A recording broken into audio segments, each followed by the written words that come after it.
Grief can feel like a physical weight, a constant pressure on your chest that never lets up. For Sarah, 3 years after her husband Ethan died, that weight was unbearable.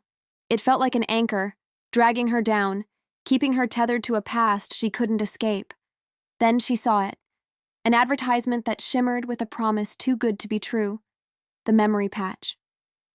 A revolutionary neural stimulation device designed to fix memories, to erase the pain without erasing the person. She found herself in a sterile, calming office. The therapist's voice was a soothing balm. "We don't erase the person, Sarah," he explained. "We just edit the emotion. We replace the sorrow with acceptance, the regret with a sense of peace." It sounded like a miracle, a way to get her life back, to remember Ethan without the crushing agony of loss. She bought the kit without a second thought. It was a simple, beige adhesive patch, unassuming and small. Following the instructions, she applied it just behind her ear. A soft, warm tingle spread through her mind, like a gentle wave washing over her. She closed her eyes and, for the first time in years, dared to think of Ethan. The familiar gut punch of sorrow didn't come.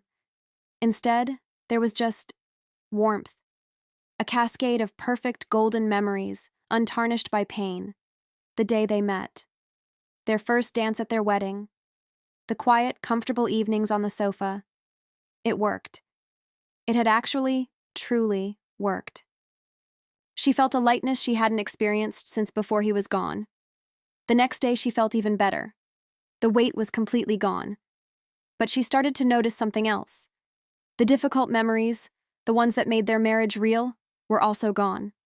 The bitter arguments they'd had about money, the time she almost left him over that ugly mustard yellow sofa he'd bought, vanished. Her past was transforming, smoothing out its rough edges, becoming a perfect two-dimensional fairy tale. When she thought of Ethan now, she felt only uncomplicated bliss. But the patch, it seemed, was overcompensating. It was hungry. One evening, she was scrolling through old photos on her phone, and she came across a picture from a disastrous camping trip they'd taken years ago. She remembered the relentless rain, the tent collapsing, the two of them bickering, soaked and miserable.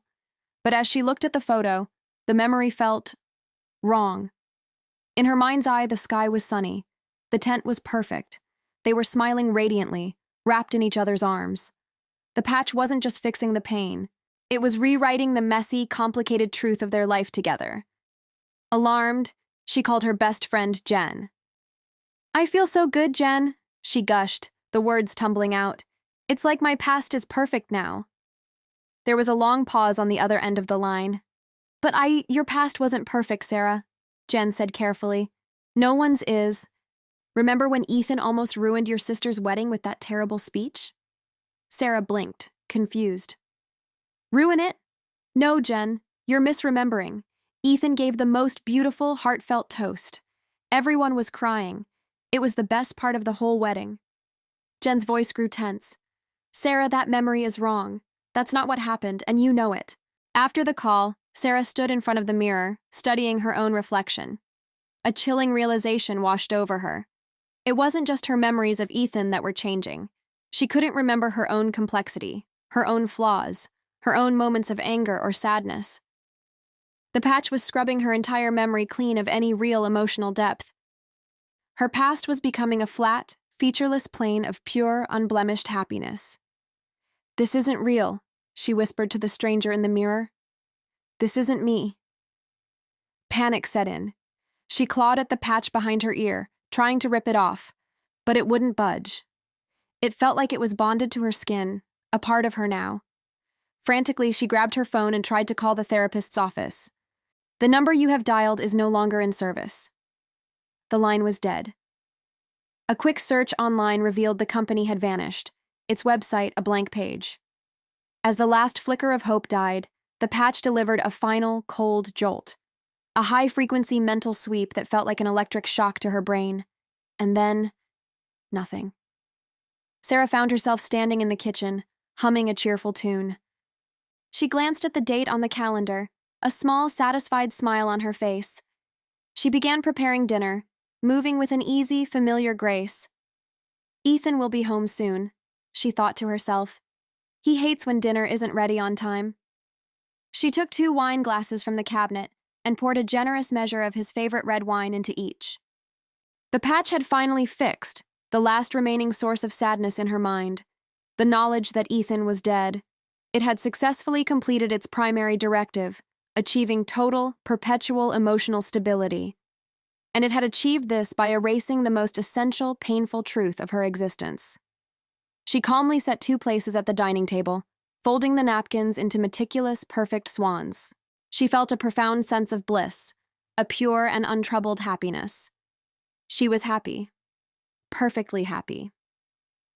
Just then the front door opened. It was Jen, her face pale and etched with worry. Jen's eyes darted from Sarah's serene face to the perfectly set table for 2. Her breath hitched. Sarah smiled sweetly, a beacon of domestic tranquility. "Don't worry, Jen," she said, her voice light and airy. "You're just in time. Ethan will be home in 5 minutes." Jen's eyes filled with tears, and she started backing away slowly, her hand covering her mouth in horror. The perfect memory had swallowed the real Sarah whole. She was left in a state of perpetual, blissful ignorance, a happy prisoner in a gilded cage, forever waiting for a husband who would never, ever walk through that door. Thanks for watching. This story is a reminder of how our imperfections and even our pain are part of what makes us human. If you enjoyed this journey into the unsettling side of technology, don't forget to like this video, subscribe to the channel, and hit that notification bell so you don't miss our next story.